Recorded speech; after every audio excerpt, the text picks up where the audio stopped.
whātālofa ma whawhewhia ai atu. Le pa'i o le ekalesia, le pa'i o Samoa, le mamalu mai foi, le au whaingaluenga. Sua I lau sunga le whailau tūsia le matanga luenga. Le sunga I atau I vale, ma le whaitua. Ia le o tau sila mai, ia le sunga foi, I le ao mai malua. Fraser malona whaitua ia tumi. O le awa Yesu la mono le amato ngā nui le leitai au. God is good, people. All the time. God is good. Le leile tua. Te mi uma. Ale tatu alo feiva mo le tapu ainga. E le leile o atu ia feo fofua le rofa maleanga le leo le tua. Tell all that God loves you, and so do I.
Time.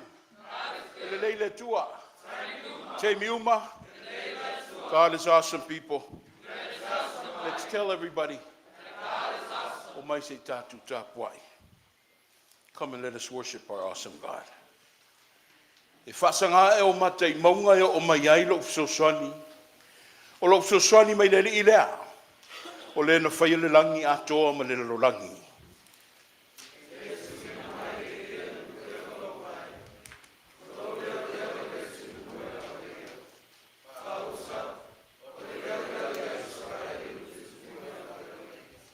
E leo leo e le li ia te oi I meo malava. E leo leo mai o ia I lo wanganga.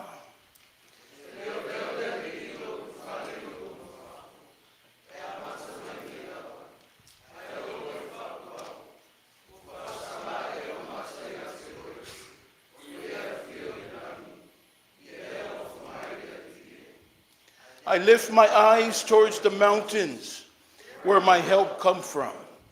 My help comes from the Lord, the maker of heaven and earth. I will lift my eyes to you, the one enthroned in heaven. Let us pray. We are here, O Lord, to praise you and to seek how better we can glorify you in our lives. Give us discernment that we may see clearly how you have blessed us, and help us to share our faith with others. May all praises be unto you now and forevermore. In Jesus' mighty name we pray. Leari ie, ile nei tae au to toa wa tau au fia manuia lau whanau le futi afu e tasi. Ile anganga vivi ima le alofa fia tau le leia I lau wa fio. Se I foai mai le loto manino, mata I vaai to toa ai, le poto e malama lamai, ma le anganga e whaafetai ai mo whaamanuianga. Se I whaamanuia le tāpua inga wa whainei, I le swafo Yesu ke risu wa ole matatalo atuai. Amene, ma amene.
Malo le tāpua I le kalesia, whaafutai wo tātou toi whenua. O wale wha moe moe o te mao le kalesia pe ona te ua I tātou. O le awa toi te liu mai I whanua I le manuia. Malo foi, le wha moe moe na alo whaiwai o tātou uso I malua le aswana nafu. O te manatu ma tali tonu tau te le I te ulafua ia I talitalonga. O le awa sao mauli le tofinga whea ngai ai mo tātou auso.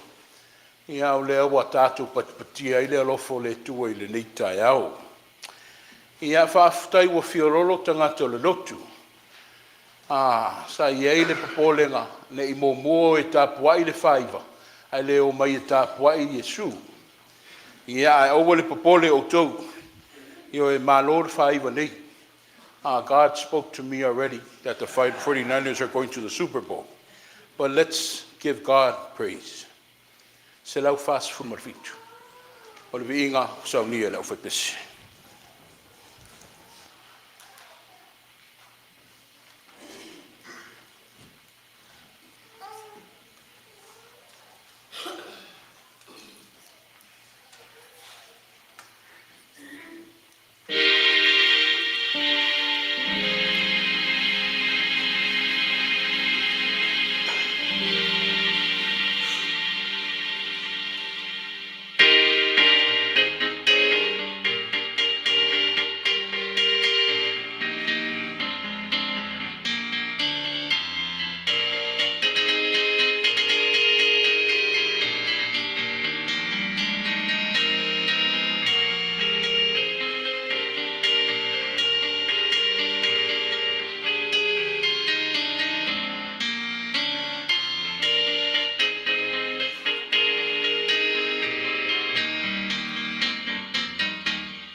E momona vi ia le tu le nei tai au wa tatu wala fai mai tai au manuia le lofa ma le anga le lei le tua e mai se foi le suru mai le la ave le la i longa nganga mani pa tasi mai a tatu le nei tai au manuia le watu le lima le fata lofa ia o le ala le tulai ono wasi singa ia le asa ma le asa sa si o tatu no yo tato matua falanga tunga to ina mal fatua man no foyal ya o maunga pere lo fa male anga le o lo mo la malosi ya e wan o ina fe au man ngalwenga e me se foi malu la fa ngalwenga tof ya va pe la to fatua a inga lotu sunga tia kono mala to fatua ta mama tina matua se o lava tato fa nau ba tu foi ma fa ta lo fa sunga fe ngai fai un tatu tapuai fatasi nei aso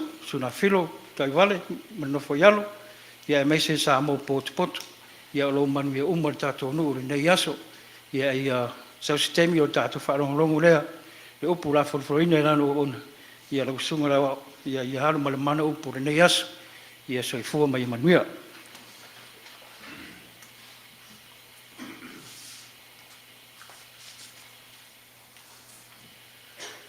Wa tātou whalongolongo le mori mau.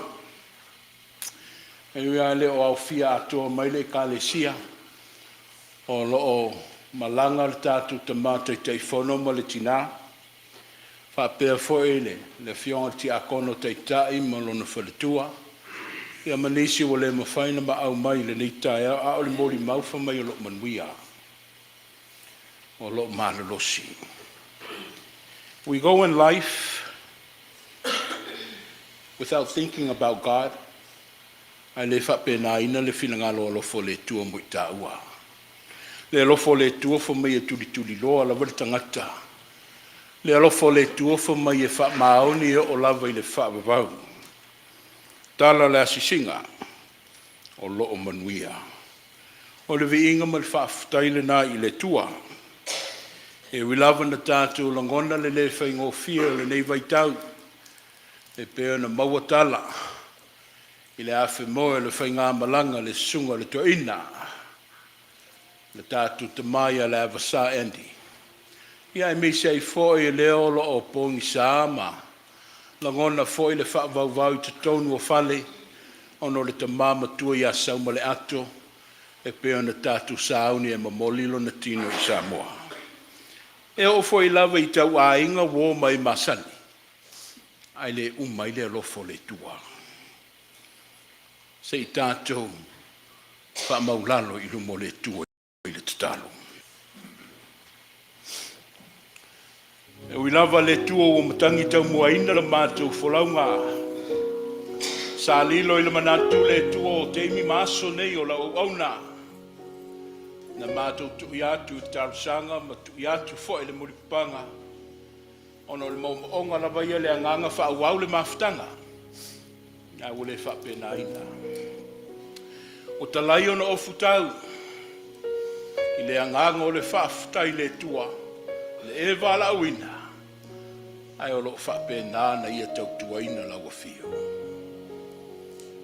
Whamaino o atu le asi singa o nei tina. Ia awale teimina tu atu e le tuunga mau. Le tino le mātou whaola. Le moli mautau ave. Whamai wa leo toi nei o ia. Wa toi tu o ia i le manu malo. Le tua whaaftai mo le tō manga. O le ala matui tui o ave o le oti ma le tuunga mau. E fufo ia lava le tua i le tuunga mau tu fua. Lolo wā pēr tala o le whaavavau. Malingi pēr le roi mata le tua ono le misi alofa e nisi o mātou tamā. E whaaftai le tua. I le toi tū manu malo o laua fio mai le oti. O le mātou manu malo o la valea. Whaaftai le nei tai au. O e fo ia mo Samoa e tena fau ma lau whanau i le larolangi. O mātou wheofo wha ia i lumo nu. Ua whaitau ina lau tau singa ma lau wanga lelei mo le tangata. Vi ia lau fio a wanga luenga ma fuafuanga le nawa yaso. Le potpotonga sia mātou matanga luenga Amerika I malua. O le awa I uman manuia le wha moe moe pēr na iei ana nafi. Ai wua vea maala wa mātou wheiloa I mawhisota I ai ma lau au whainga luenga ngā lurue. Tua e ina whaiwhea wa o ti akono o lawa I tina ma whanau. O leo e sila mai le nei tai au. O le tai au le I fuafuaina.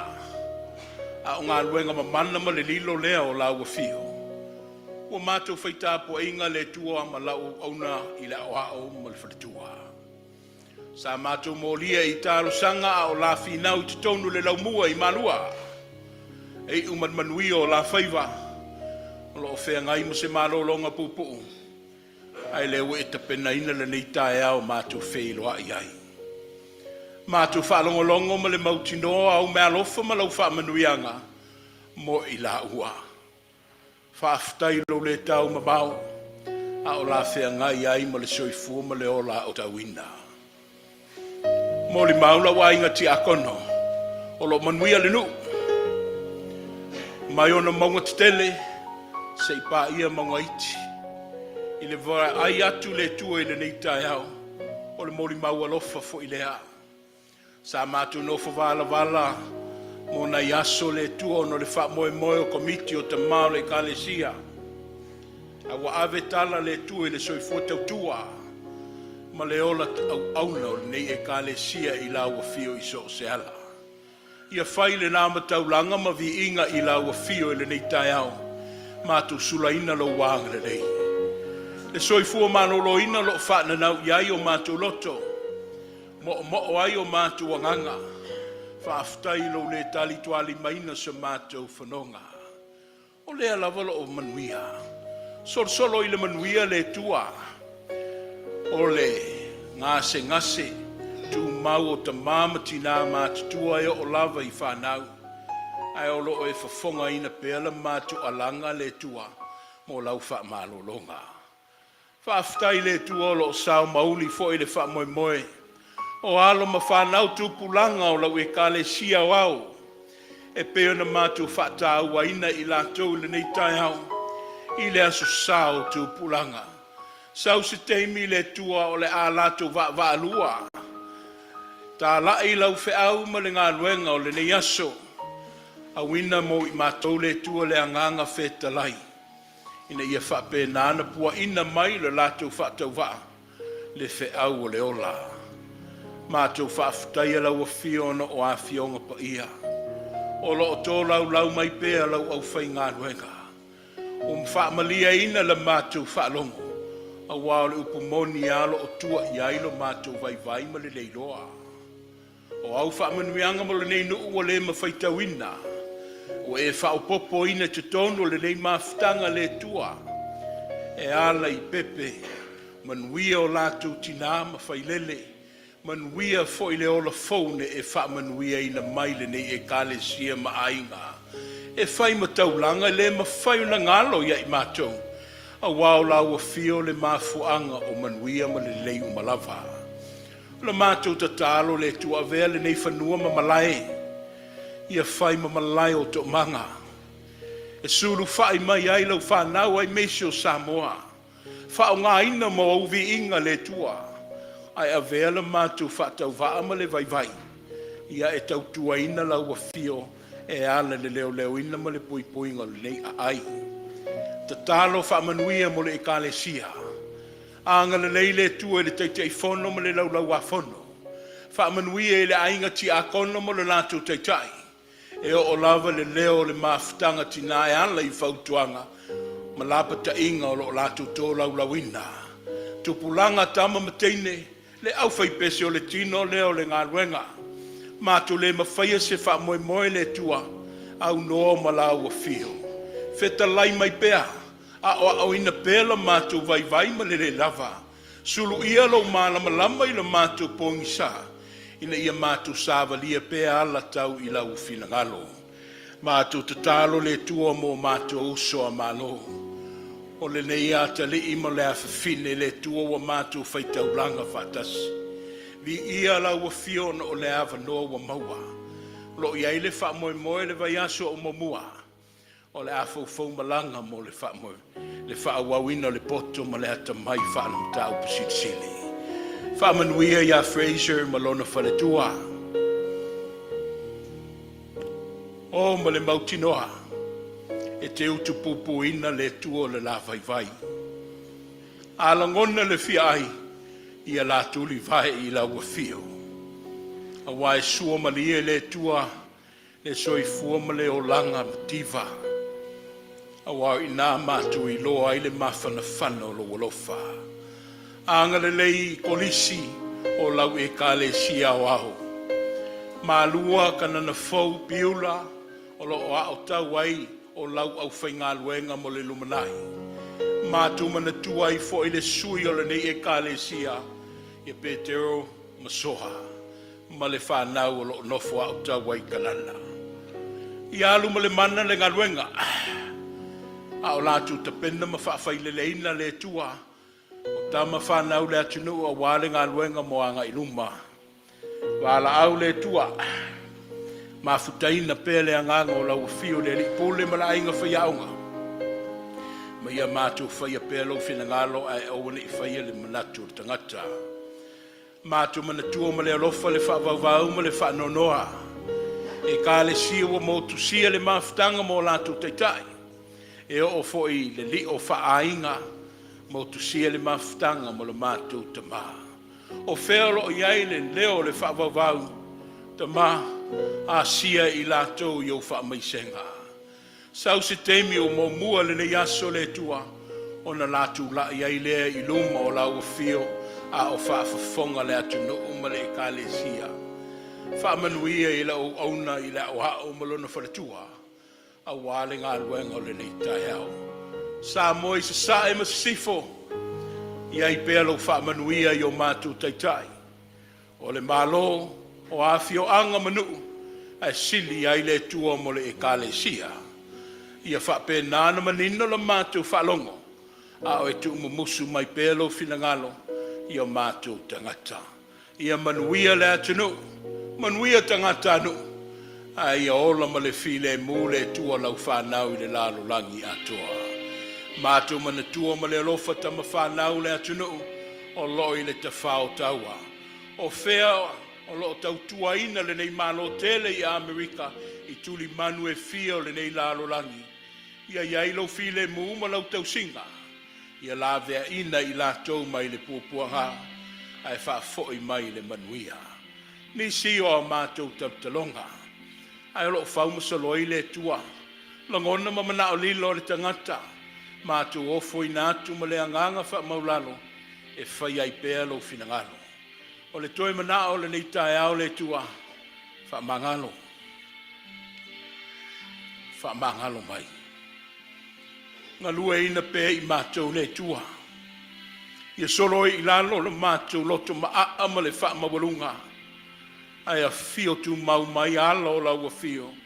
I le loto wha maulalo ma le anga manu. E peone e a o au ina i mātou. Tama, ua sala le nei i fonga. Uma mau ese malo finangalo. O mātou le whaia matau sisi au polo inga. O mātou whaata mana i la mātou wola wala au ina. Mātou tatalo ma le anganga wha maulalo. Le tuai. Ia mamama mangalo i mātou uma. I le alofa mutimuti vale o la ua fio peo na whaalia ia Yesu. I le sātauro. O le mātou tatalo lea. E ala tu ia Yesu ki visolo mātua ni i whaola. Amene, ma amene.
Tātou tua bevi atu I le tua le pese tuspaia. Tuspaia o le veinga I le tua. O le asaunia le tātou au fai pese.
A o le whamoemoe na tapena le tua.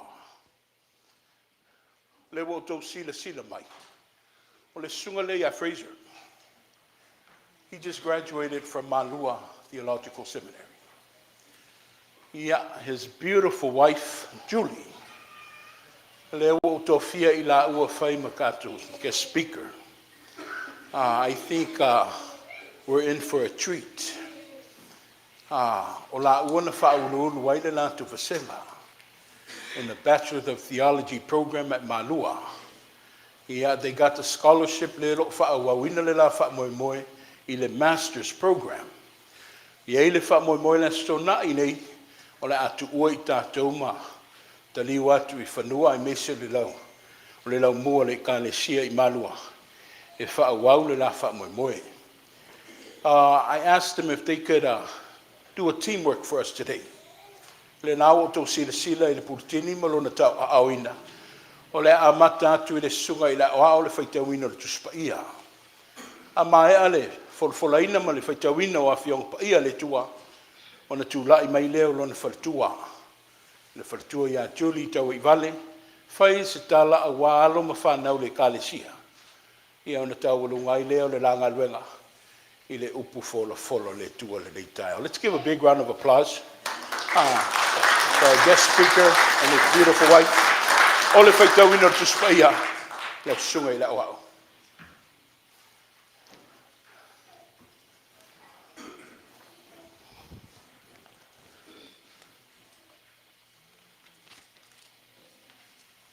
Whaitawina o tuspaia. Tus whiwhiria me whea ngainga tuai. Mawole amare tusi o kenese. Aolo na matau po e tolu sfuru mara tolu. Lea tātou whaitau whelafalafo ai. Mai whai upu muamua se ia whangata mai whai upu sfuru mara tasi.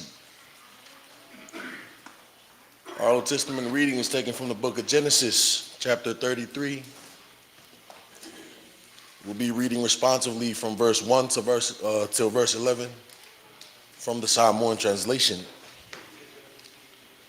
Kene se tolu sfuru mara tolu, tātou whaitau whelaflafo ai, mai whai upu muamua, se ia whangata mai whai upu sfuru mara tasi.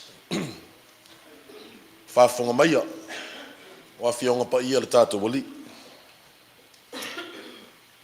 Wa te pae a kopo ua ilo atu, whauta foi. O e sau matangata e toa whāse lau ma ia. O na wawai atu le e ia o le whanau ia lea, ma rāsela, ma au au na whawhine e toa lua.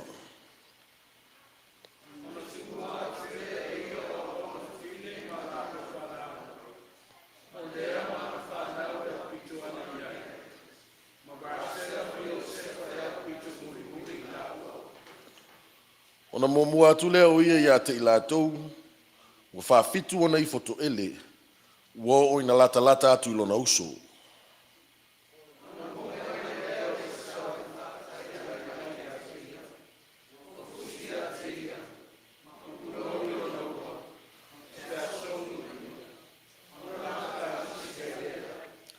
Ona te pae leo e sau, ua ilo atu whawhine ma le whanau, ona whapea mai leo ia. Wai e I lātou na ua ia te oe. Ona tali atu lea o ia, wa au whanau o fo ina mai lea tua I lona alofa I lau au auna.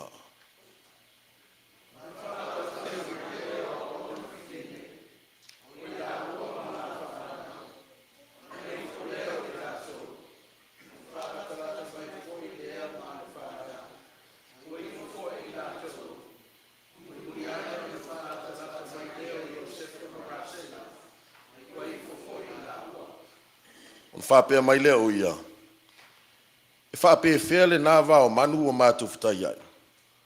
Ona tali atu lea o ia, o au manu ia alofa ina ia, e lo wali.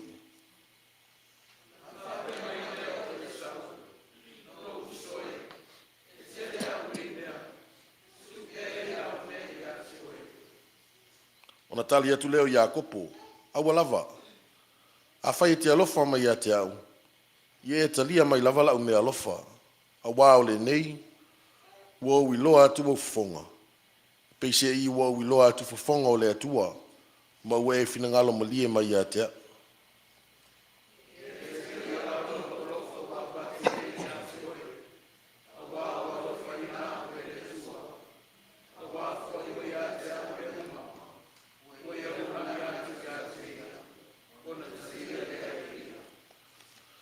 tus filfilia ma le whenga fau. Ma olea ma le tala leia Yesu ke riso na wha mawina e mātaio. A olona matau pue 5. Tātou toi whaitau whelafalafoa i mai whai pue 2 ma le tasi. Se ia whangata mai whai pue 2 ma le ono. Our New Testament reading is taken from the Gospel of Jesus Christ according to Matthew chapter 5. We shall be reading responsively once again from verse 21 to 26 from the Samoan translation. Matayo elima. Non ma foi pu e 2 matasi se ia whangata mai foi pu e 2 ma le ono. Wau tau whalongo na whai mai i e ana mua. Au e te whasi o te tangata. Ai se e whasi o te tangata. E no whasala o ia i whaamasinonga.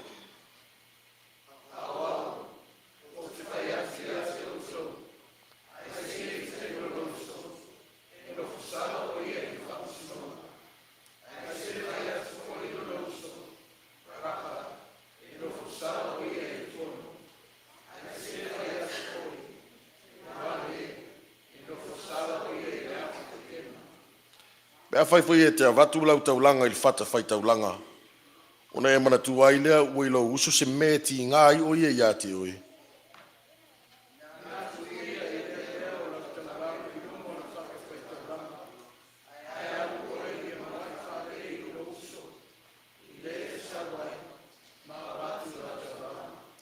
Ia wawe ona o lua le lei ma le o tangi i ana mea o i ate oe. Manu o i le ala o lua ma ia. Ina nei tu wina tu oil farmasino ele wa tangi yana mea. E tu wina tu foi oil farmasino ele au auna. Ona tu wina tu leo oil fal pui pui.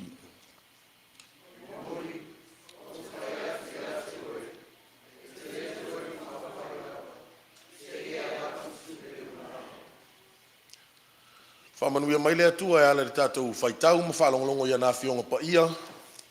Ma ia tu mau atu pe ia te ia lo na lava vi inga. Nei se yo o whavavau lava. Amen.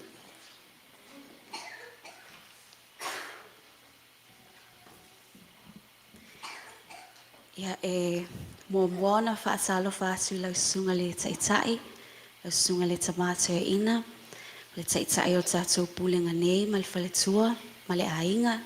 Ia whaapea le mamalu o tātou e ka le sia nei le nei tae au, e o lava ina i whana witi. Ia o autu lai ma le avatele, e whaamatala sina tala pu'u mo le whanau.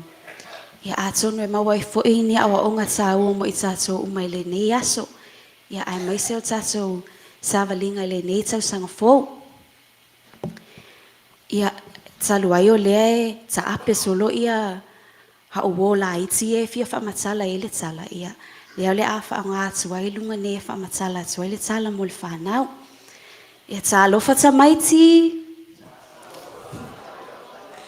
Good morning, kids. My name is Julie Tawa Ivale, and I'm from Samoa. So I'm sorry if my English is not that good. And I'm sorry again because I didn't bring any pictures for our story. But who wants to hear a story today? No one? Come on. Oh, look. Oh, and my friend over there. Good. And I'm going to tell you a story which is called The Two Brothers and the Carpenter. The Two Brothers and a Carpenter. Before I tell you the story, who knows what a carpenter is? Does any of my little friends know what a carpenter is? Little friends? Medium friends? Old friends? Older friends? No? Yes? The boy in the back? A carpenter is a person who builds houses, who builds things. They build churches like this one. They built your home. They built chairs and tables. That's what a carpenter is. So the story is about the two brothers and a carpenter. The brothers grew up in their home, in their family's home, where their parents used to live. They grew up and they loved each other. They're so happy to take care of each other. Each day, they help each other with their chores. They help do the rubbish, help their mom, help their dad. They do everything together. They study together. See, that's how they show each other that they love each other. They grew up and nothing changed. They were still like very close with each other. They kept taking care of each other until one day, something interesting happened. They got into a fight. Is it good to fight? No. Very sad. The brothers got into a fight. And what happened was they didn't want to see each other anymore. So the older brother's name is Tom, and the younger one is Tim. So Tim was so mad that he decided to move away from their home. So their house is on the next side of the river. There's a river, and then this is their house. And Tim decided to build his house on the other side of the river because he hates his brother so much, he didn't want to see him anymore. So they grew up separately now, but they're older now. They have their own families and their own kids. And one day, Tom, the older brother, he thought to himself, I feel sorry for my brother. I miss him. I want to see him again. And then he sent his kids to give food to his brother who's on the opposite side of the river. And how his kids go there? They walk through the river to deliver the food. And each day, Tom's kids did this. But Tim got mad again. Tim said, why is he giving him food? And why is he giving me food? I hate him. I don't like him. I don't want to see his face. So then Tim, the little brother, he told a carpenter. This is where the carpenter come in. He told the carpenter, please build a fence around my house so that my brother's kids don't come anymore and so that I don't see my brother's face anymore. He was so mad. He was still mad. And then the carpenter, he thought to himself, how could brothers do this to themselves, like to each other? The carpenter sat there for a moment and thought, I have an idea. I know what I'm going to do. But Tim kept telling him, I'm going to go on a holiday with my family. By the time I get back, my fence should be up. I should not be able to see my brother, and his kids must never come to see my kids anymore. So he went on a holiday. And then the carpenter did his work. Tim and his family came back. Something very interesting happened. There was no fence. The carpenter didn't build a fence as he was told. But what did he make? Instead, he built a bridge. He built a bridge over the river to make it easier for Tom's kids to go see Tim's kids. And what happened was, when Tom, the older brother, saw the bridge, when Tim and his family came back, he was so happy. He ran on the bridge with open arms, and that's when Tim felt to himself, I needed that. Thank you to that carpenter who built the bridge to connect me and my brother again. So they ran into each other, they hugged each other, and they cried tears of happiness. And that's the story, kids. So now I have questions. My friend was about to clap. Thank you so much. But I have a question. What are the name of the brothers? Tom and Tim. Not Tom and Jerry. Tom and Tim. Yeah? Yes. And who has a message or lesson learned from our story today? Anyone? No lesson learned? Yes, boy? What did you learn from our story today?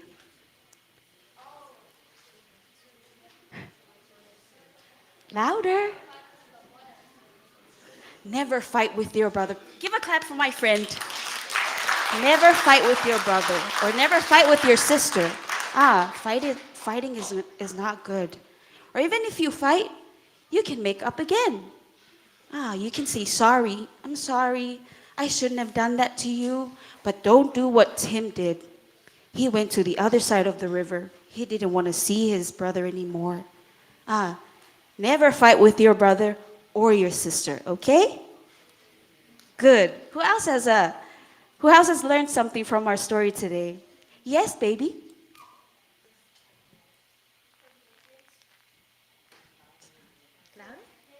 Forgiveness. Oh, give a clap for my friend. Oh, that's awesome. That is amazing. Forgiveness. Always forgive the people who have wronged you.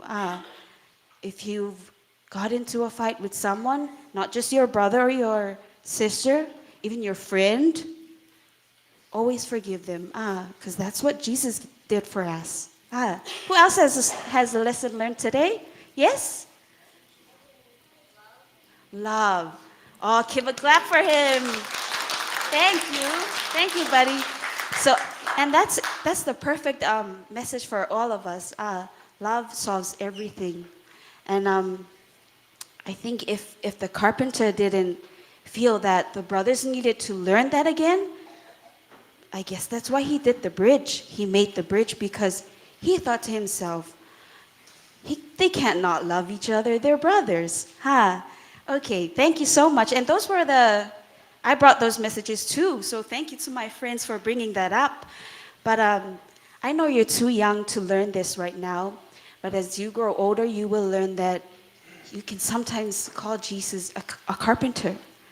Because Jesus connects us. Jesus loves us. He makes ways to bring all of us together. So maybe we can go call Jesus the carpenter. Or maybe we can say, oh, Jesus is the bridge. The bridge represents Jesus because it represents love and forgiveness and brothers. Yeah? Okay, and that's our story for today. Thank you.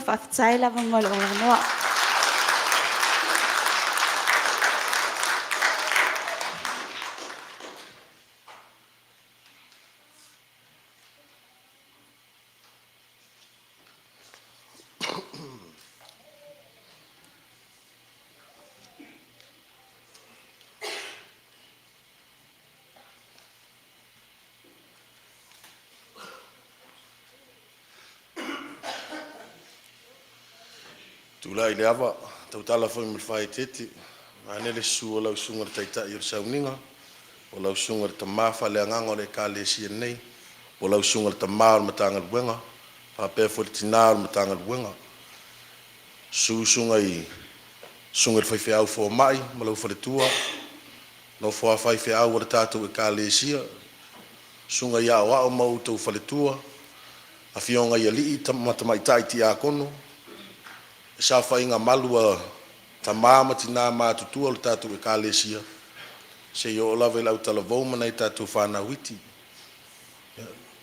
to e whatalofa ma whawheloa i atu le suafa manu malo Yesu Keriso le ao le e kalesia o manatu le nau whailoa atu e le tatu tama o maa ua tangata whatau wa e lo ingoa Fraser tawa i vale sia uto lua lea o ta wa o lava fa peritania so fa ya tuli ta wa ivali ya na sina tala pu lava nei me ane o fisilingia po wa ile ta maititi ta to ma futele nei ta ya o to lua Julie e sa mai le afio anga to amua fa le la tai u polu ya fa pe foi mal nu o sa ai i sa vai ya o lo nei tangata o lo tama o vai to muli palau li savai sa lua i manono a sia utina sa mai afio anga vatia ma au o manua ma aua ya o Fraser tawa i vale ya tama fa nau America na o fa nau i Hawaii na o wola i Las Vegas nei ana o no foi California ina o ya sa mato i California ina wo o mal musmusunga o le anganga tai no lo fa tau va il kolisi fa fai fe au malua Whatalo whatu pa i o le kālesia le nei tae au, sina tala pupu na, whailoa tuai le nei whatau wa. Ia e, mole atu le nganga whaftai tama, whapea whaitina, una le avano ua maua. Tu fa im fa so ai fa le nganga mo le mawina fa ta si ai le alofa ma le anga le leo le atua I lo to so fua mo so mai ola a fa tai foi ono le tapu inga o I mal man wi ai foi le ma o fa mo ya le tau fainga ya o onga ya tu fa ta si no I ma ua ya le fa poi ponga ya o le fa tele atu se manatu o le launga le suafa mamalo le atu o le tama le alo ma le anganga pa ia amene maul matu o le launga ma le tusi na faitauina ma le whianga inga tuwai ke nese au lona matau pue tolu sufu ma le tolu au au whaunga ina whai upue tolu ma le wha fonga o tuto faitauina ona mua atu lea o ia ia te I lātou wa fa fitu ona I foto ele wo ina lata atu I lona uso ona momo e mai leo e sau e fafta ya I mai ya te ia wa fusi ya te ia ma puno I lona ua ma fea songi mai ia ona la feta ngisi ai lea o le manatu au tu o le nei tai au tu sai ma fasinonga tu faita waso e fa pea e sau ma Iakopo o whaunga ina le manatu au tu o le vai yaso. E o ngā tonu I eisi whi au mo le nei tai au e whapea. Fofo ina o whi vai inga. Fofo ina o whi vai inga. Healing divisions. E ile la asanga ta ue manino ile ese esenga o whi ese inga. Ma whi vai inga. Disputes, differences, divisions. A tala noi whi ese inga. O tātou tala noa I manatu malangona. A o ina whi ese I manatu malangona. I se whala potonga po se a inga fui. E wha moe ma whaina soa lau pule ma tau. Whe tu whaai ma wha soa I manatu. A o ina leisi I manatu malangona o leisi. Ma tau ma whaila ia ngā I se unga ina ia wha malia ina ile lau teli. Ma launga tasia ile au fia. Ai a tala noa lo te vai. Wo ia le va. Tupu wa ele ita. Ai whatau waso ina ilo ele ita mafutanga msotanga.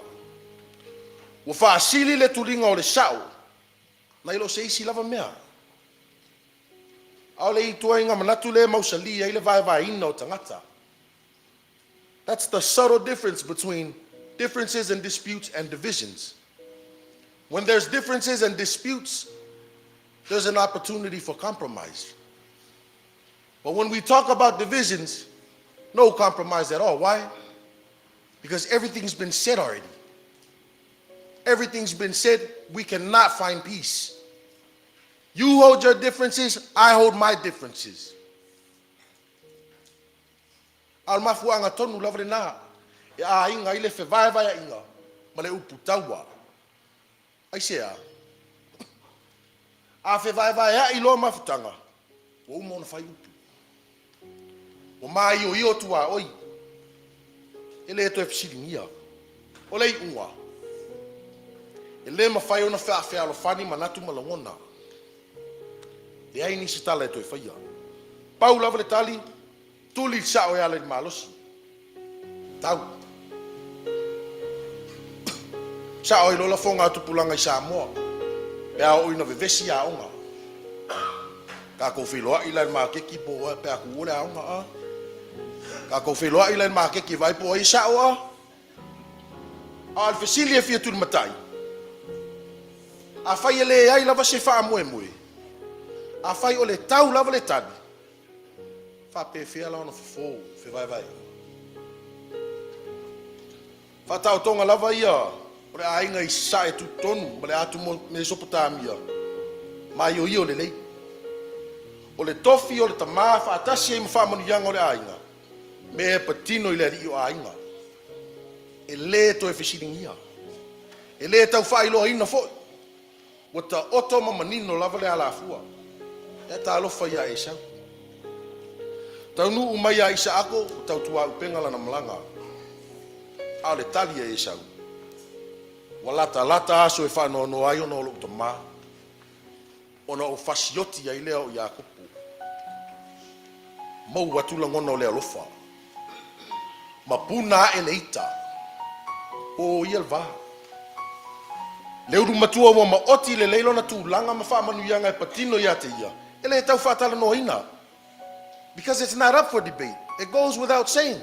The firstborn. These blessings pertain and belong to him. O leo le ise winga. Ele ma whai ona toi wha fo i wha manu ia isa ako ia Iakopo. Whata waso ina lo e sau leita. Tasil manava. Tasil whasino manga. Ngalo uma. Aisea. A wafo i e sao fo i manatu malangona e san. Ai a fua i tūmanga i whanua so sa iete i le nāwa i tau. E le ai lava se mea sili na ilo le ustai i mātua. Tato māsani e fo i tato. E le i tūane lava se Iakopo i sona loto mali e whaatino nga yoinga. Aia. Whato munga Rebeka. Tau lava ina e whaalongo mai i lau upu. Li e fina ngalo le tina. O le usola i titia e sau. Manino le leilo na tūlanga i le vāno no fuai malona usu. Ai ngalo uma. Ai sea. Awa e sao fo i le manatu ma le langona. Ma le nau ta inga. E wha ama lie le fina ngalo a Rebeka. Sao lava tangata i lona manatu. Al wha fitau. Wa a vea le tulinga o le sao. Ma me e ngalo e so tanga ma mafutanga. Self-righteousness blinds us from relations. Leiunga. Lama leisi. Ai sola malafi leisi. Fe vai vai a. Ele to yaini upu e faia. Le mawhai ona whaafealo whani i tu e lua. Mo masaa le ipu vai. Tasi lava le tali le tutoi. Whaafeto ai le malos. Lua se fulu tausanga. Lua se fulu tausanga o vala e sau ma Iakopo. Le ai se fesota inga. Le to e whiwa ai ai. Ai whiwa Iakopo e tau whaile o langa. Ai sai tia lava matau tau mia. Whapea ai a maua se fia ina ua mamao ma e sau. Ai na o whata a milo ma vili ai o ata la pana. Ai sia. Leo maua se fi le mu o le loto ma le mawhau. Guilt. O le tangata wana iloa ina le sisi. Au lea lava e alo i le ato le lau. Ai lua sefulu tausanga ai wha ma ite loa e le atua. Le fofo o le vai inga. Fe talai le ali. Ina to e fo ia tu i le nu o utama. Malou a inga. O te iai fo ia te oi. Ai tasi lava le mea o atu ngalu iai le fina ngalo a Iakopo. Tasi lava le avenga ua mamafa tu i lon mafau. O fea a atua iai le feilo a inga ma esa. Whamele vaenga mua le matua. Ona mua atu lea o ia te ila atu. Ua wha fitu ona i foto ele. Ua o ina lata atu i lona usu. A fai tau le wha solonga o le wha tūlanga ina o lau malanga a Iakopo. Sa wha apito i luma whawhine. Wha apito i luma whanau. Ai peise i e lafi tu re tamalo. Peitai ina o iloa atu e Iakopo e sau. Sui lo mananga yoinga. Ona mua atu lea o ia te ila atou. Lea wingo le manatu. O le to iai se talita. O le ata o lo oto ai le talia ina o lona sese. Ele oto e alo i tu o sisi. Ele oto e lafi se mea mamau. Ia va ai ma ia e sau. O leo ta i mua. O leo sau lava fisa ngai. Matali ana morianga. Ua wha fitu ona i foto ele. Wha ilongo le tau wha tau wa ina. Tu manga maasani o nawa i tau. E ifo tangata anu i tupu. E ifo whanau i mātua. Lea le winga. Authority. Ia pine ma oti le vāna no fuai. Ata o le wha e ea ma wha alo. A wai ala ona fe vai vai ai le uso. Le anga uso sopo ia kopol va. A wa ta wa tu elana I fotu ele. Le ai lo manino laval sila ia kopo ilo na va fe nga ia malo na uso. Ele ngata ina loto tele sa ufsa nga I mari tangata wana anga le anga ina. A ua sau ilona lava loto fuati e ifo tau tino lona sisei. Ma toe teu le vā ma la langa so tanga na malepe ona ulana fai unga. Ata o tangata loto maulalo.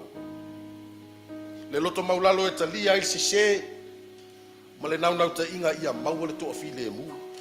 A esel matungo fil vanga lona lua matua. Le talia e sau. Ona momo e ai leo e sau e whafta ia I mai a te ia, ua fusi ia te ia, ma punau ilo na ua, ma whea songi mai ia. Ata o le fia fia.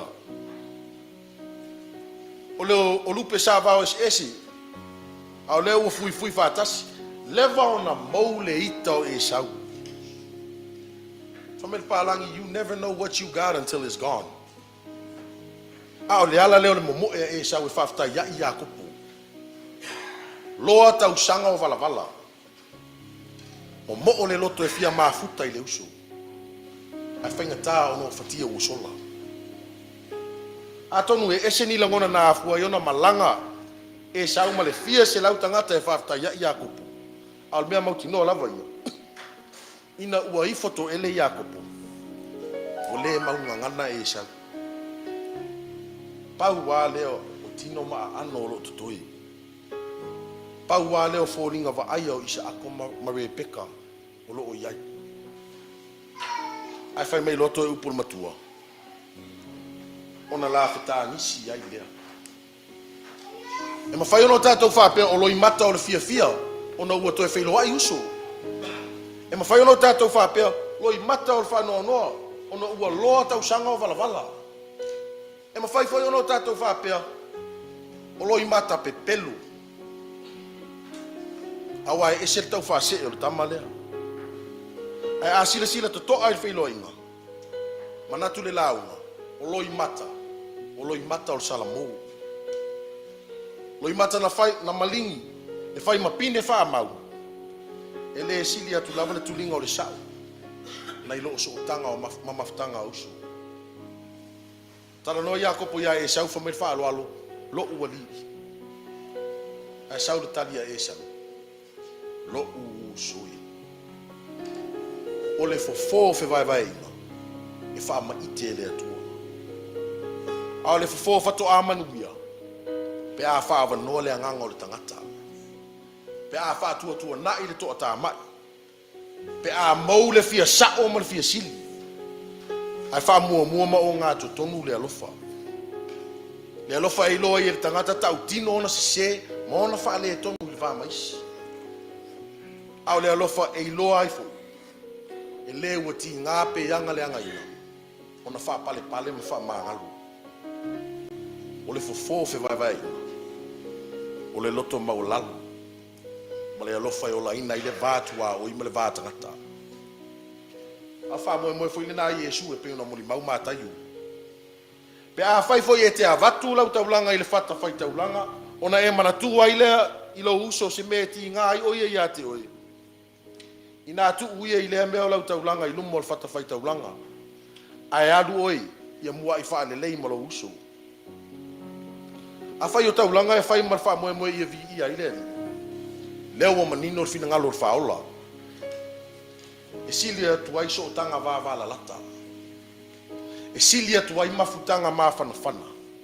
A o mafutanga e wha vai le alofa wha mao. Mai lo se isi lava taulanga. O le aunga mar wha moe o whaola. Po o wā lava wha ese inga. Aua ne I whi vai e. Pau lava le ala e te wile vā. O le loto maulalo e talia. Ma admit ai pe o ina se. Ma wha pale ma wha maangalo ai.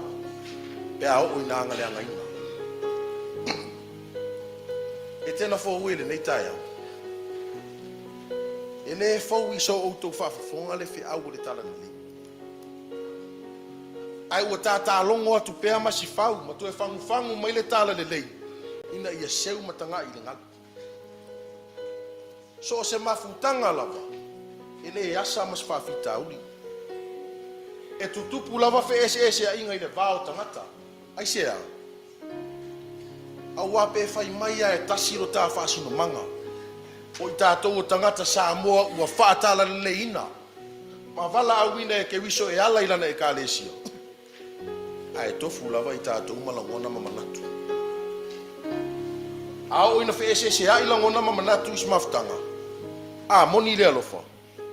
E ma whai ona soala upule ma whaasoa i mitala noa. Ai ao ina tū lava tangata ia ma sisi lona fua.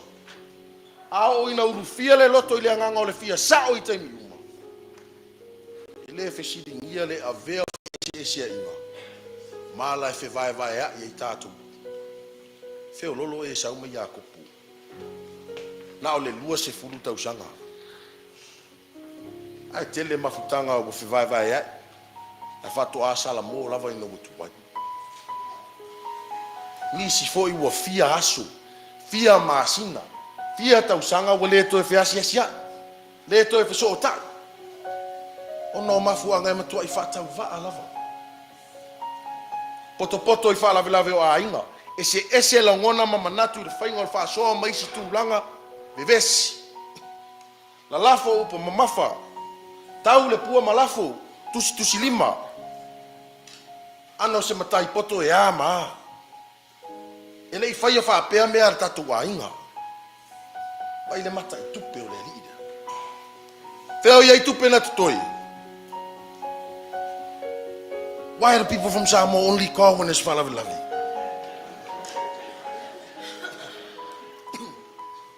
Mai ane wha mui. Ai ua itali sirisi. Ta apele fia yala ia. Le aini upu manitala e toi whaia. Ai te ia le wala unu ngasu i whanau. We don't talk to your auntie no more because she's all this. We don't talk to your uncle anymore because he ate all the money. Atili te lea ia. Le whewaiwai inga. A whauta wautu pulanga. A lele wo o ane ai whanau. Ele iai ia whalavilavi. Au lea le toi fia vai tangata o loa ai. Tatou whalongolongo fo i tala i whamasinonga i whanua masuafa i Samoa. Ele o mai lava stakis, ele o mai ni saina e whaala fia pule i mea sina Samoa. Ai toi titi vai aso malava le lau ngata sia uso matua whawhine matua. Ai vai tūlanga wo o iai.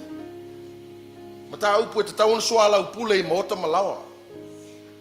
A o leo wha mata umai tātou ai whai wheanga i whamasinonga. Tu ier tūlanga i a inga poto. A o mea nei wa tutupu i le loto i whale o mātua ma whanau. Wa sili le manau. Wa sili le fia sao. Wa leto i loa le pā.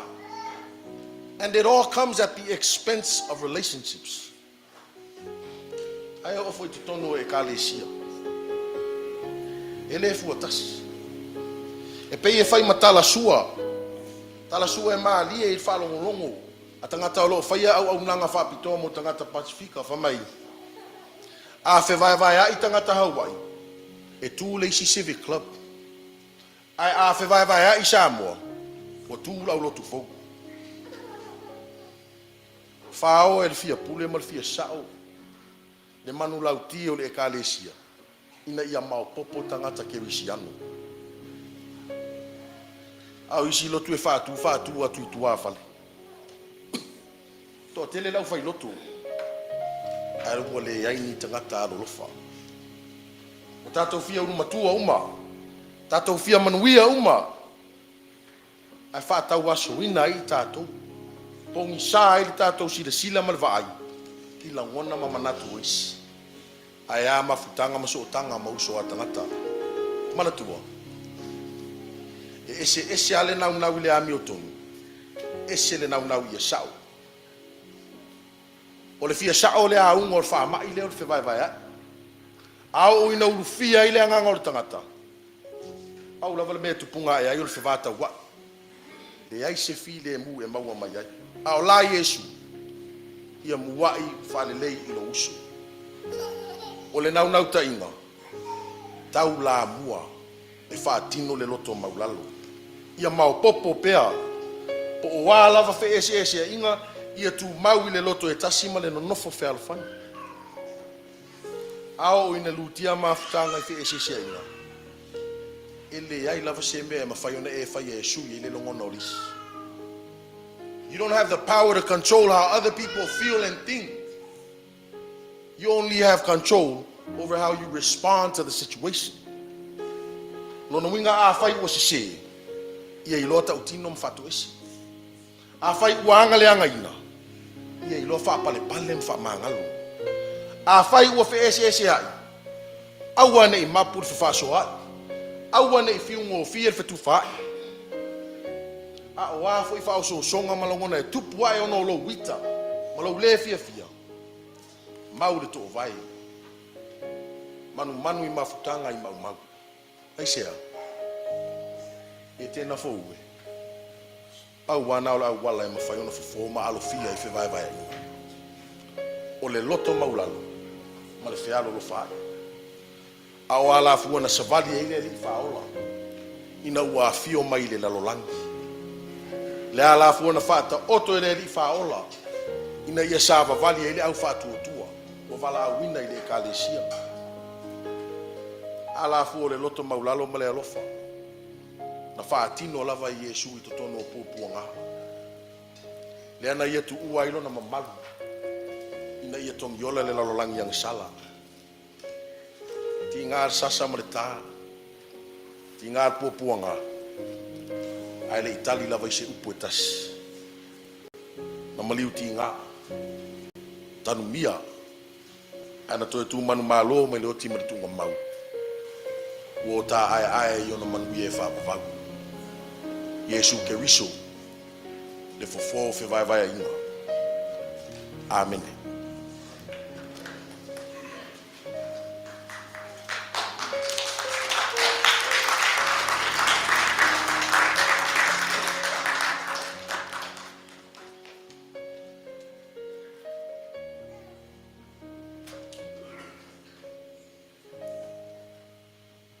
E se anga le tua. O le tofi e le fofoina. Ai na te pena le tua e ale le musmusungo lo na nganga. Ai na koro se tua.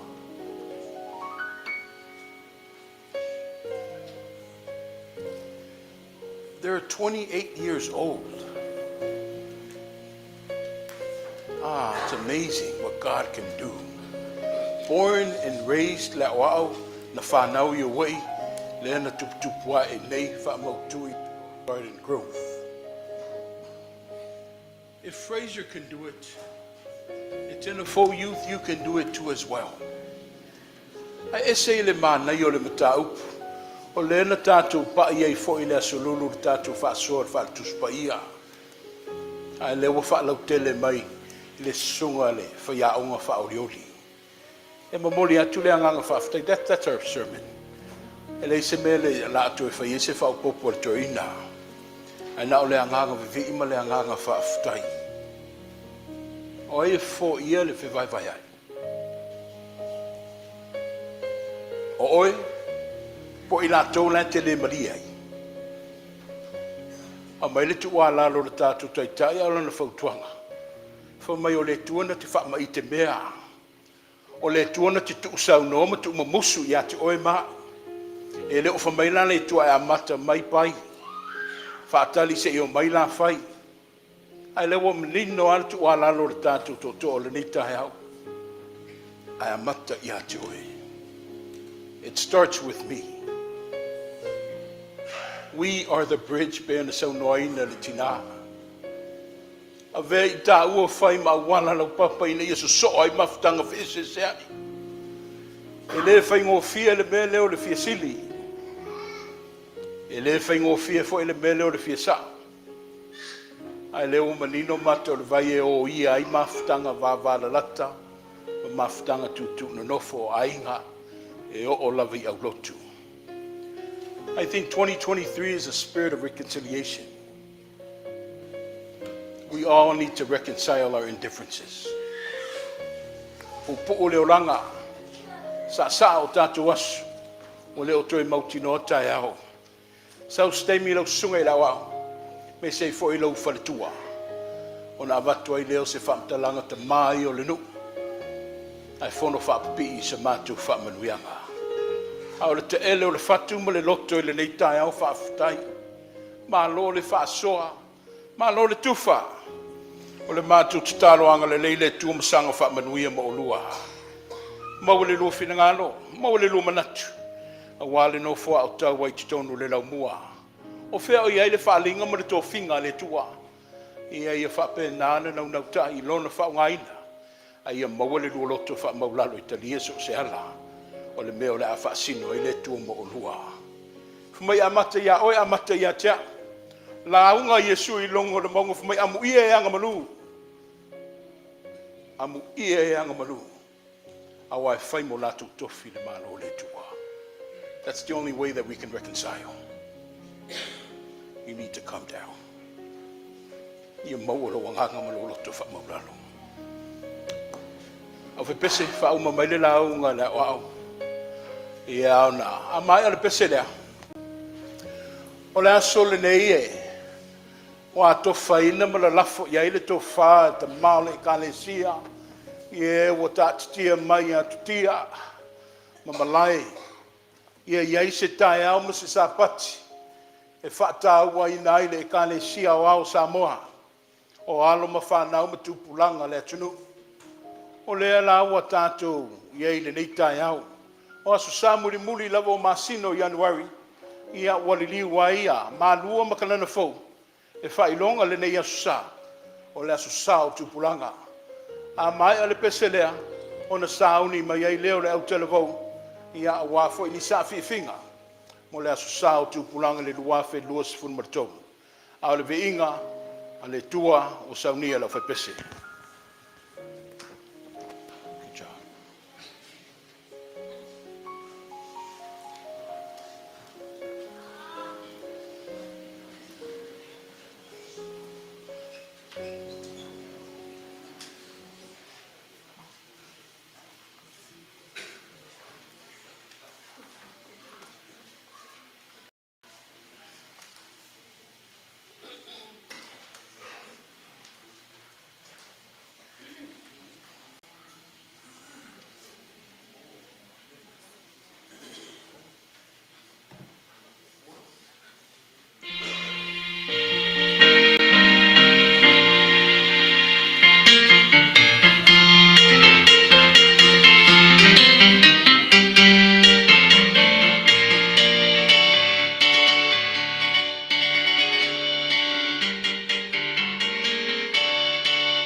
Wana mātou malolosi te mā.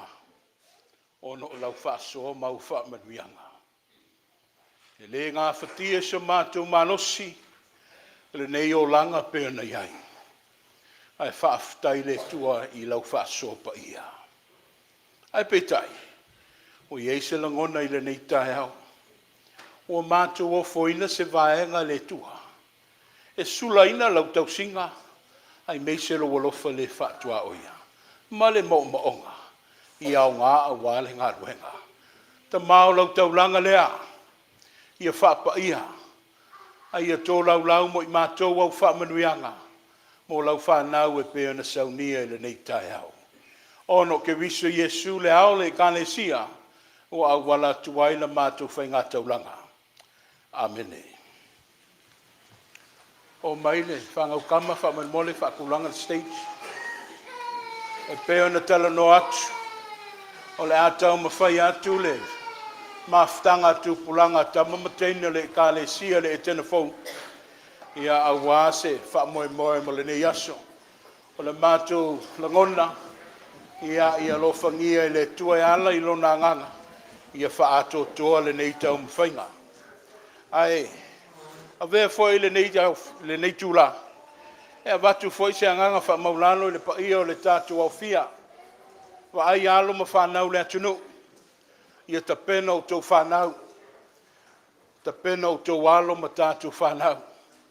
Au mai le lotu. O whea o iei se whale tāpua i o lo tau walalo ma pāpā a au ai. Awe le whalesa alo ma whanau. Ua le o whainga o fia le o langa ma le soifuanga nei o na pō. Ai usi mai lau sila ma lau mai moa. Se i tau ma whai atu le au televau. I au le sunga le nā le prestene i amisale fua Jerome. Mātou le o whātasi ma le mātou sui prestene le sunga i a tia iu. Vai se me atu. O le mātou whai lau tusi. I a o sina i la lio. Ma le teu aloa. I a o lohina longo leo. O le mātou taitai. I a masalo tutuangia le whai wheau. Le sunga ia Timoteo Young. Ia e se i tamu whai atu alo ma whanau le kālesia o le tātou au televou nei le e tenafou.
te tau ia oe, e ona mea ia oe, te tala ina le tusi, whamau whailonga, awena whasia oe, tātou ina whai, mātou malawa, ilo utoto, te mā,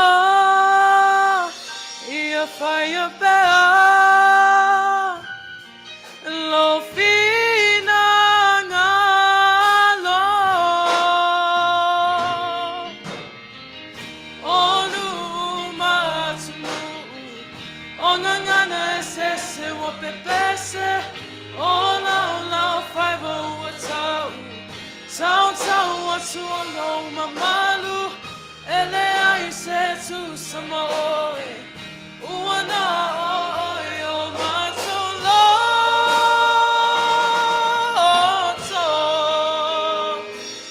loto.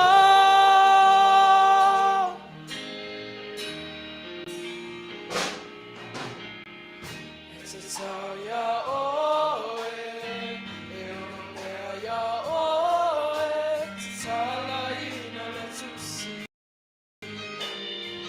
whamau whailonga, au ia oe, ka tau ina whai, mātou malawa, ilo utoto, te mā, ia whai a pea, lo fina ngalo,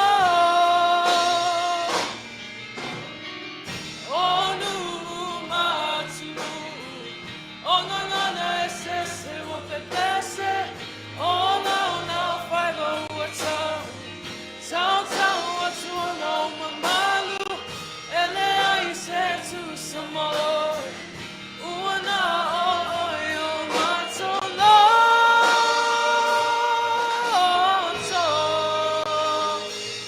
loto. E paia,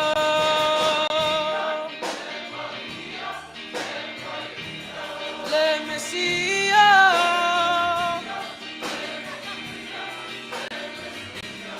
ia viia,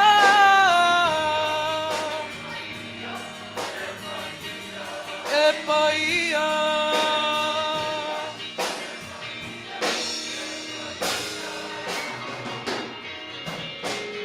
onu matunu, o ngangana e sese wa pepese, o lau lau whai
mai mua ia, mua o le atua i lo pule tō. A lo pule whasao leo walangi mama i le aso.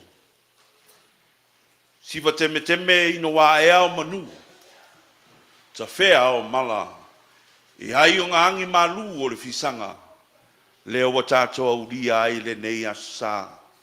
Le asa sa pati. Wha fo'i le vi inga ma le whaafitai le tu. Ve ia le leo. Whātau waa mori atu le anganga whaafitai lau sunga le toina. A le sunga fo'i le tai. I le nei tai au. A lo le ngā lue whaafitai. Tai inga fo i le sauninga le so. A wā. Lonu lotu e tena fōu. Le mamalu fo i le atu nuu. Pa ia ma le mamalu lau whai ngā luenga. Ai mei se wō mai māsani. Wa ma whai o na whai tapo inga o le so. O le aso fo i le nei. Ia.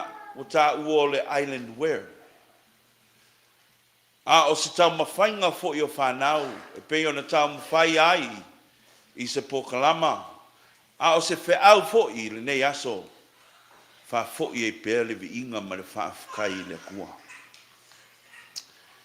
Ai.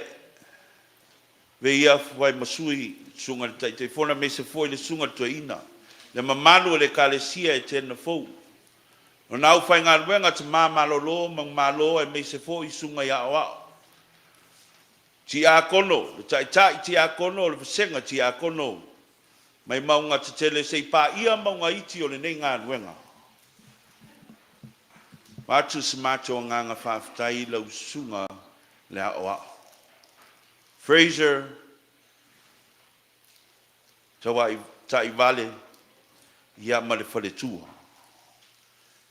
Peo se nei tai ao whamai fōringa lofa ia le atua. Wa mai ale nei awa noa tātou te whaasoa i lumo le whiau ma le ngā ruenga o le tātou te mālangi. Tele ia whiau tā ua o le nei aso. Ai mori atu le nganga whaafitai lau sunga la o ao ma le wharitua. Ono le nganga fi au na wale tua mo le ngaluenga. Fraser wo fa longo o i nei lava i Las Vegas. Sa e ola mai ai. Ma e o tia fo i le loto o le nei aso. Ai mei se fo i le whiau o le whanau. Fa mai ia tu mau perfina ngalo le atua. I o tō watu e tā lailo na tala lei. A leo whaalia. Ma whai ma se whaata inga. I au ngā tupulanga ia. E ui a ina e se whata whaitaulanga o lo tātou ngā rurui ai. Ai ai se manatu a le sunga le toe ina. Ai meise e tena fōu. O oe o le uso mai Las Vegas. O se lupe wha lele fo'i a e tena fōu.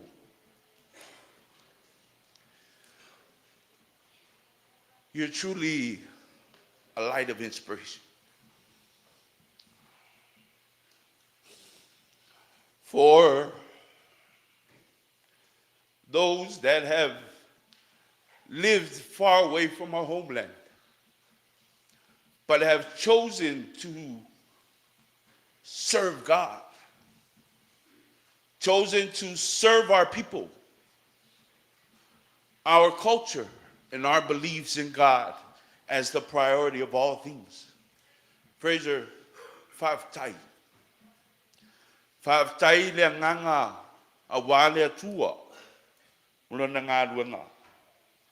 O le mātou te talo. Ia uli o tino ia mamala maua. No whatapua i le sunga to ina ia to whai ono. Le mamalua i tēnā fōu. Mātou te turi vai le atua.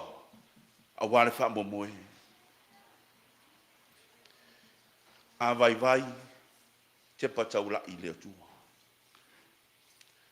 A sa ili malosi ia mau papale i le atua. Le mātou tala lea. Ia mau i tua ni au tau lia wale sunga toina. Ia maua fo i le soifua maloloina lau sunga lea wa ai meise fo i le folitua. Fai o le ataliu le fai ngā malanga i le laumua malua ia vai lua tutusa e le atua so tātou manuia. Manuia ina, manuia nei, mātou nofo tapuai a wale atua mele na ngā Manu fo i le atinu, ia, e le ise ingoke ngā koe whangoko pa i o sa mō wau mongko oko. Le o ai se mātou whamtalanga. O a tātou so malo lo tātou whātasi ai. Ma le sunga le whawhengainga ia whileti. Tawa i vale, malo whawhtai tātou ngā rurue whātasi, po tātou whaitapuinga whātasi, whawhtai le atua wa maua nei ava noa. O tātou whanau, ia, tātou tupe talo i le atua, ia whapeo na whātasi mai le atua, ia o onga, peo no tau whianga iai. Ia, o se leo lea, tu saifo i man nei aso, tau ia manuia le tātou aso soifua.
Whaftai lava lau sunga tamato I ina mo le avanoa. E o tula I whaaloalo, to tala foi mo whae tete. E manatu nei tula, fia whai whatau waa, ma leo maa inga. E moli atuai lea ngā ngol whaftai, lau sunga to ina mo wharetua. E whapea foi pa I o le kālesia e tena fau nei. Manusina le soa sau noanga. Lau sunga I fonga le kālesia. E manatu al fina ngalo tau moli lava lea le sunga le toina. Ma le sunga le wharetua. Sunga le tamā pensione malolo. Sunga le whaiwhiau fo mai ma le nofo a whaiwhiau. Ma whaletua. Sunga ia o ao. Ma o lātou whaletua fionga ia lii ma tamaita I tia kono le laulau a fono. Le tapo inga ta māma tina mātutua. E whapel pa ia lasi lasi o le tātou e kālesia I o na tūlanga whālupe. E manatu lai le to e tau au whangaina la le niu o umon tātūlanga. Lei foi se tasi e mwhaina whaopopo pe to esi. E lewa e seu I whale mua, a ma seu I whale vai. Manatu lea ma lea nganga maulalo teli, le se la unga. A wā a whata o tol sa whainga le tātou mawhitanga. O to uma lava o mā mātua, mā ua whanau e whasino ia e tini fau. E le la unga ni whanau I mātua. Ai nao na fia whaleo lava lea nganga o le whaftai, tu sai foi o le tātou mawhitanga I le nei tai au. Whaftai lava I lau sunga le tamato ina, mo le tinal matanga luenga mo le nei ava noa matango fie o fai ona whao ngā ina I o mā whatau wā e whai ma ave whi au o le tala lelei manatu o lau whaasoa ta mā o lau ti mai ma lau whau tua na mau wai fo I le lotu tele e whaatino ele ngā luenga I le nei tae au whaftai fo I le pa ia o le kālesia le talia ina aloa ia o le māua sa vali mai. E langona lava le whatau waa wa o ai māua, e le anga tonu o mā tangata, ma le upu folfola o le atua e le mwhai foi ono mātou mawhea ngai, ma lo outou pa ia, ma lo outou mamalu. Ai whaftai tele lava, mo le talia ina o I māua, whaavanoa ina foi o lo outou taimi, si tātou whaasoa, ma fitu whaa iai, mea lofa wha lea nganga, mo le mawina whaatasi I le alofa ma le anga le leo le atua I lo outou soifua ma so mai uola. E lea foi wali liu ala o lupe, e ala I whaalo alo o maa au waipa I o le kālesia. E langona lava le whatau waa. Langona lava le whatau waa. A wā e le fisilingia o si I tau o soifuanga. E le fisilingia o tau ngata le o langa. Ia e le tau whamatala ina foi. E tele o mea whaia si o tātou e kālesia o no whaia ea ua o iai. Ai whaftai tele lava le anga le lei. Whaftai le maa au, whaftai le milimilisia, whaftai le whaia tali, whaftai le whaia whawhine, whaftai le manatu mai. Langona lava le whatau wā, ma le anganga whaftai ia e le atua, o no whaalinga o lona silisili ese, e ala I lo outou soifua ngā lulue, ma lo outou soifua au auna, ma lo outou soifua whaitaulanga I le atua. Nā sina tala puupu lava, luafe ma fitu mātou tau nuu mai ai nei, Las Vegas, lo wanga o Hawaii ma nei. E sa mātou mau foi le avanoa e nuti mea whātasi ai, mga lulue whātasi ai, manisi o sui mamalu o tātou e kālesia, le sunga sui taitai whono ma le whaletua, e le tina matua foi ia wholola manisi foi. Sa ngā lulue foi tamato e ina ma le whaletua, tauati ai, tauati nae le nei e kālesia. A peita I ane, ese lava whamanuianga o le atua. Whalongolongo atu I mātou matanga luenga ua whaifono tanga I le maota, ma le whanua o le kālesia I e tena fau. Sei whauta I le alofa o le atua. I le au langa ma le tautua ma le soifua whaitau langa o na tangata. Whamairo a aio anga sala. Whamairo a aio anga sala I le mawhaiona ati na e aile e kālesia. ai whaauta I le alofa o le atua. Malo lava le ngā lulue, malo le tau tua, malo le tau pati, malo le alo lofa I le atua malona fina ngalo.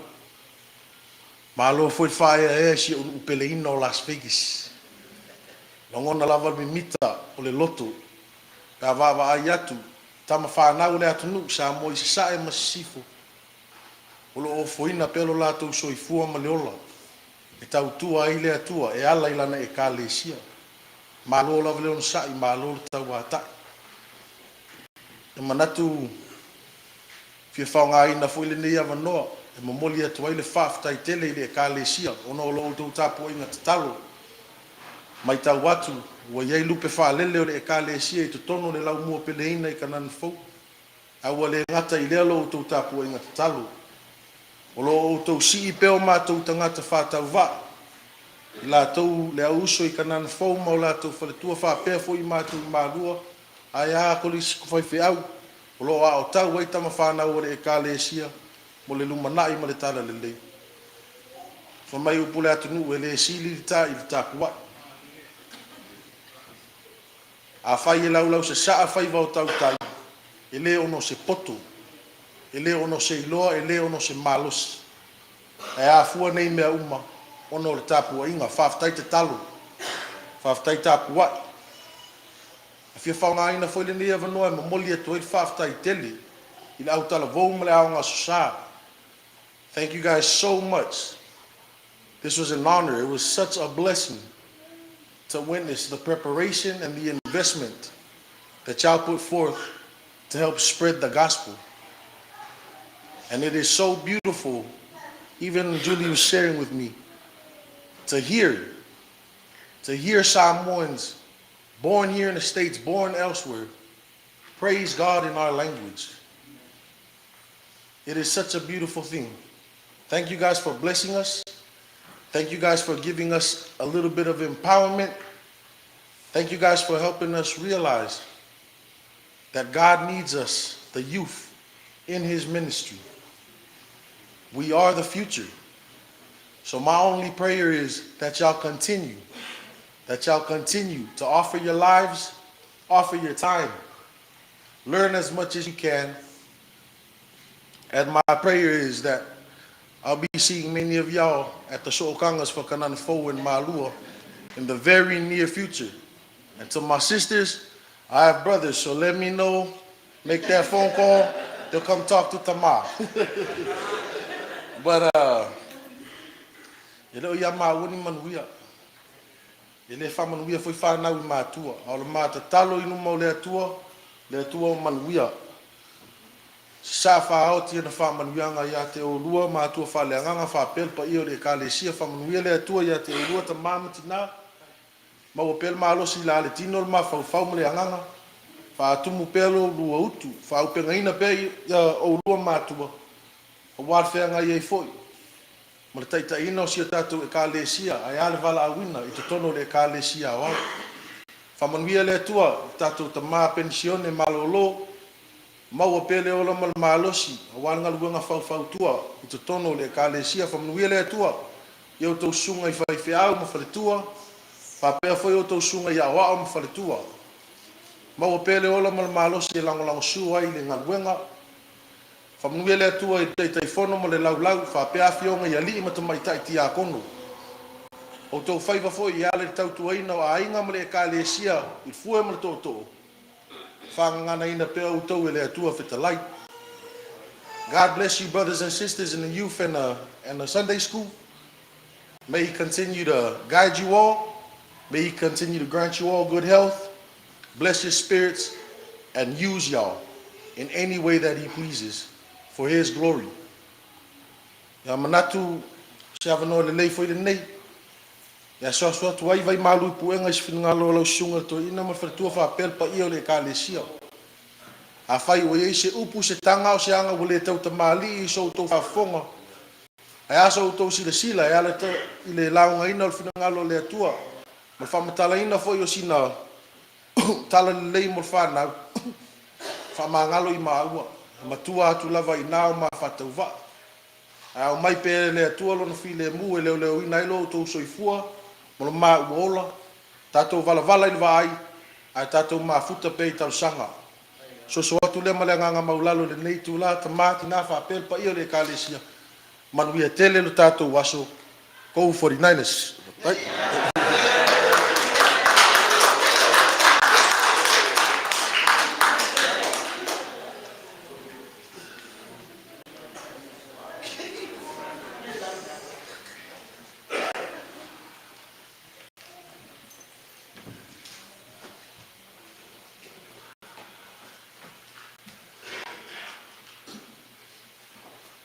o te whamanunu atu. So le vale lo tau paia. O se sopa foi le manu vale le whangatia o ala mfua. Ao paia le vea o le atua e o le asa. O paia whaatu lou na. A wau te manatu. O leo paia o Samoa leo tō nini tō nana i te tono e tena fou. Mai lava le mata saua e se ia pa ia pole film pole tu un tawilo ai malo o lea ua i nei e se le mata ngo fio le tua ona o lea ua tō nini tō nana i e tena fou a o le malai o le tō manga e pe ona ta ua e sunga i tō ina i lana talo te wha malulu watu o te le isau ona o le au le amalo na to lua se tu lo ai na usau e se ala usa vali na usau ai me le o fa maru atu o tu mai ya la ngole la sa no su ngal to ina e u mai u por nei as au mau ala su ava no ya o le ala le o le tau fai mai o le a fai lo le o fa tau va ma fonga tau moli o sunga le fatonu ma sunga to e ina on tanga luanga e whakasai Samoa e moli mai le nganga whawhati tele le sunga to ina i lau ma le whaletua ma le paia o le kalesia ona o le whaunga ina o le nei whanua ma mea tō tino uma e whatino ai le wha moe o le mtanga ruanga ma titiva marua ia i le aso whareile ma le aso tōna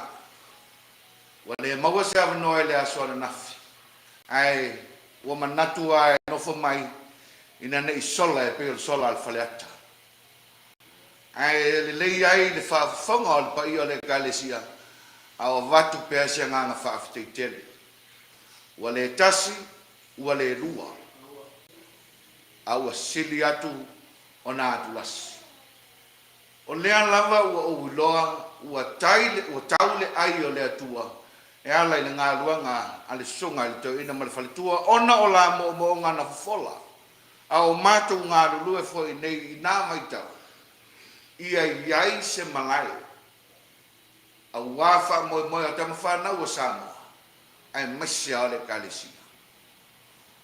Ne lau u langona ai manelo to maulala. O le mātou pūlenga sa tani i whono tanga lua. Ne i asisi na tū mai.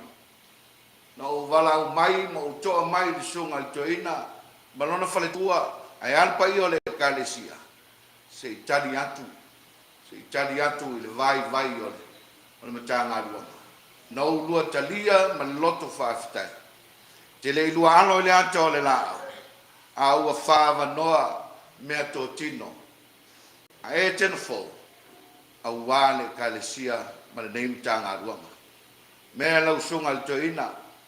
Nei manatu lava e selu atu ai le ai. A ua whaafeteia le atua ma maua lunga lona mata ngofie. Ona o lau tō tali lu mawhale. O le mata o talo. Ina ia pa ia pea ele ma mea tō tino e tena fō a wale atua malana tala le lei ma tō te suru whai mai o tō tali mau atu ia o ele a e whaasino o ele whaasino ia te o tō o lou tari tonunga o ele fōi mo Samoa e maise o le atua mea lea ele whamata whauloina se whamatalanga alo whangia e le atua lau sunga e le toina ma whaletua Ia whafulu mai le langi lau lua tō wha. Ia wha upenga ina I o tala le lei.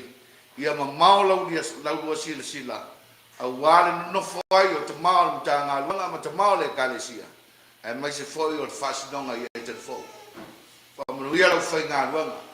So ngai whai whiau, so ngai au au, o le au lango lango. Ia o tau lima whātasi le ngā luanga le atua, o maua lo tau marosi.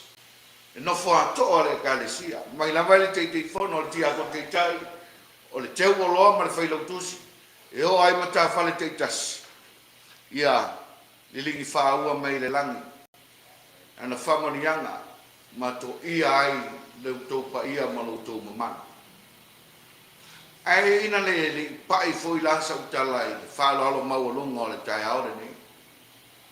Ile, o mai al whanau lea se tu lou a o le kalesia. O alo e whaasino e nā lau sunga i toi. Pei whai ona mālie la tā whasoa. O ka nana whau ma mārua o le usonga. Ua ame I ai le whamua mua le kalesia. E hao tawina ana tama whanau. A wā le tala le lei. Maua māhatiri mā whanawhanai. So o tanga ia. O te iloa. E ala ona le so. O le nofo o le tangata ma tosi ona tuao. Ai ile whamanitunga o whepua o Januari o le tausanga nei. Na tai ai ma whai e sui pule o kanan fau. La mātou tāpua inga. Ile amatanga o le nei tausanga. Ona o lea lama le talitonunga.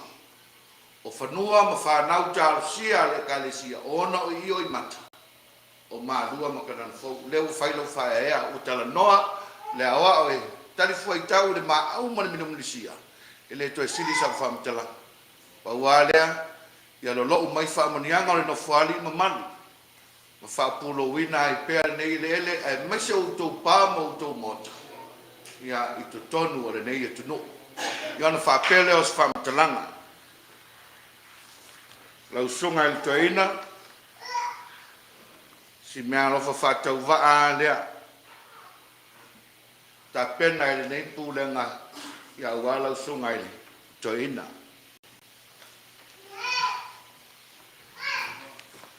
o mel talale toina ole nu or kinao le o la o I ia uama ma vatia e le alu ni vai ma to pili ya ele to tongia foi ni vai ma to pili ai le tai lava de le sele le angana o mātou whao ngāle vai ma le wila.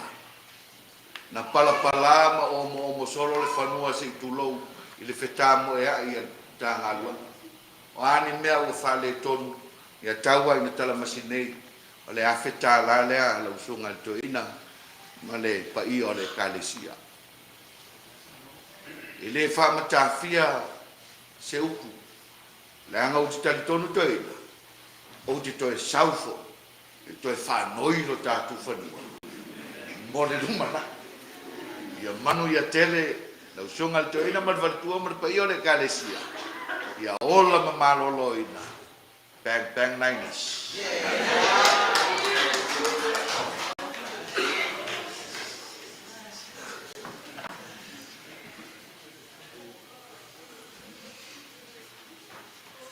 O te tolua e vena wha.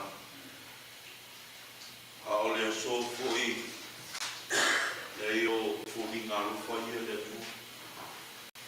I le ngata I tātu ta fui inga sa whasoa le sunga la wa. Ia o leo fui wa to ia le nei fuku.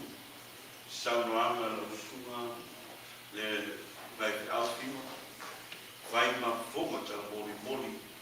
Ia o le nā fui o nā wana. E le whaumia se mātou whautalama pila.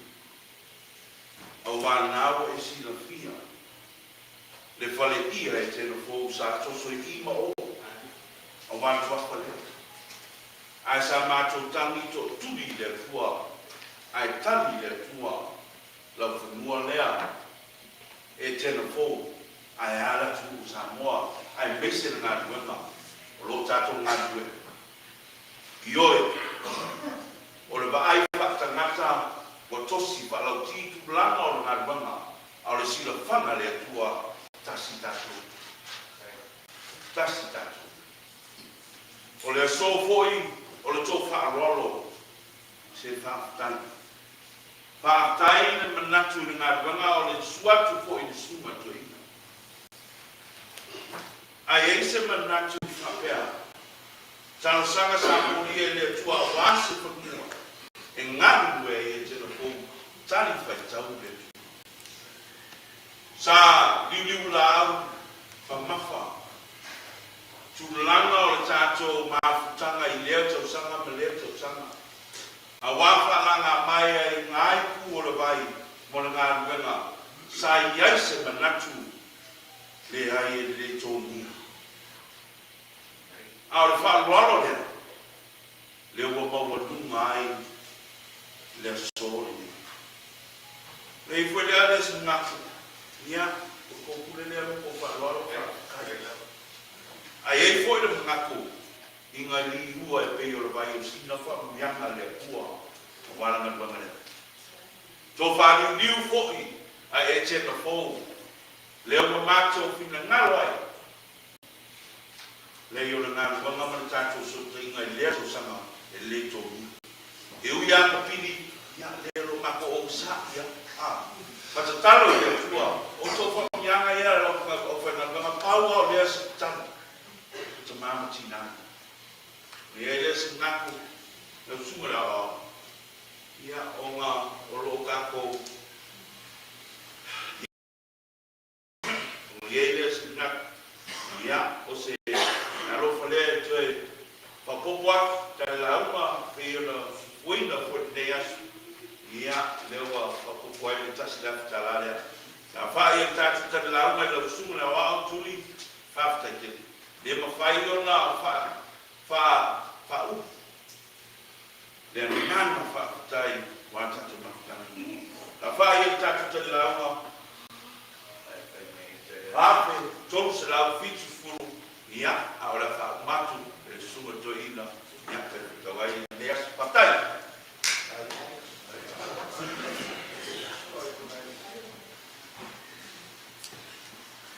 Wana na while tō whinga al mutanga luenga.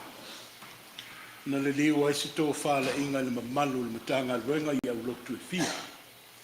Sa ilisa la tō whailau tusi. A wau se tia le sunga ia tau vasa sa tau aweina le tofi tau sanga i tele. O lewa no fo ili no fo o le joina.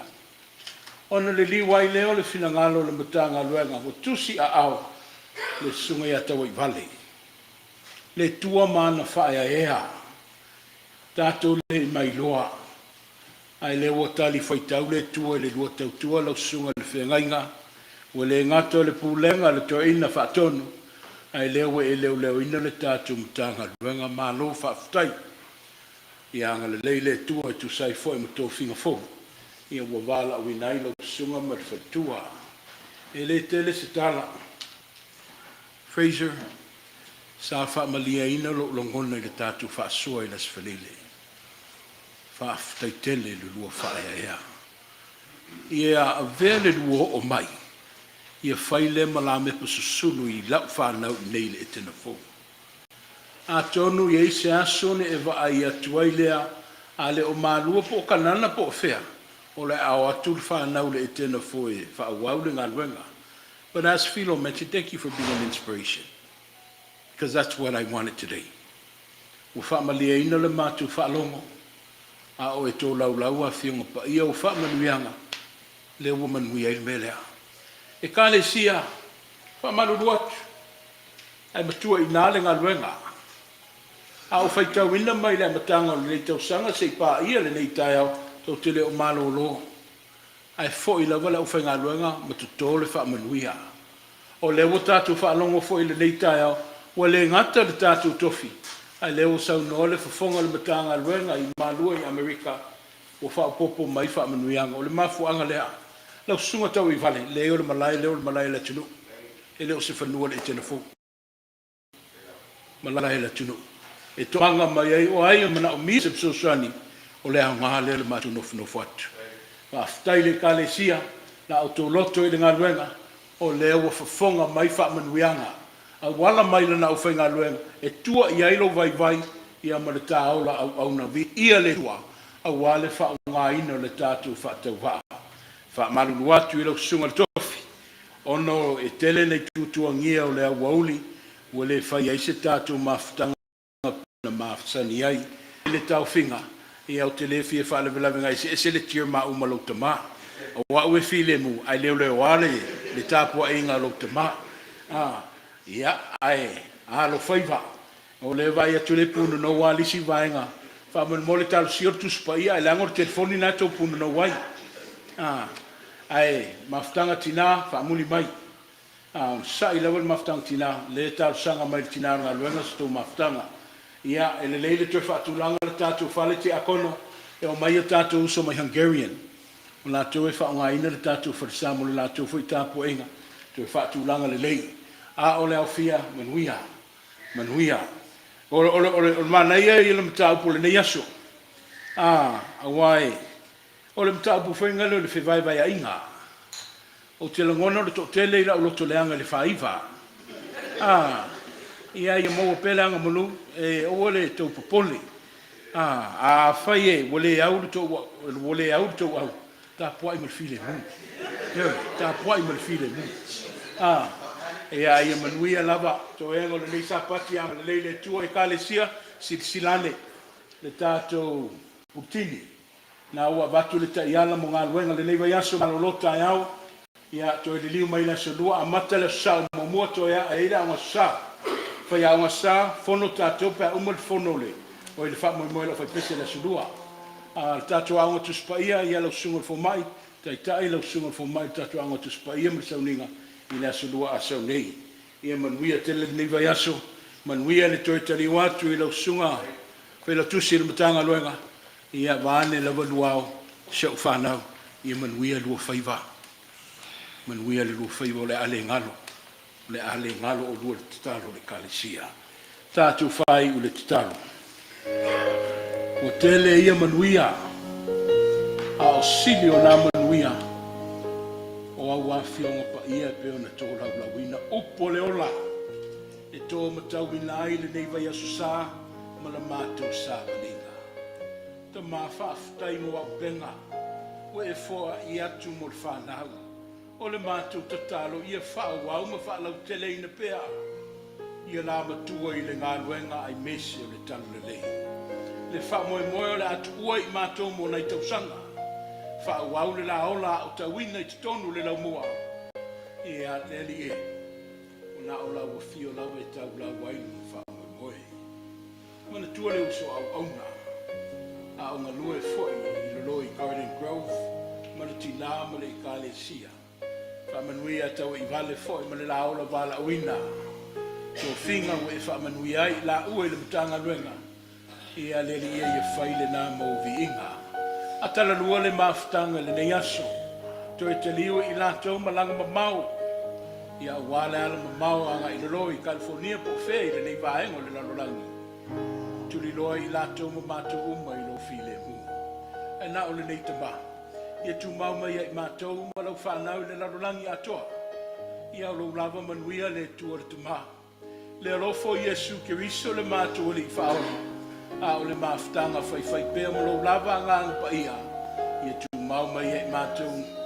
Nei māsa uma se yo i le whaavavau. Whaavavau lava. Amen.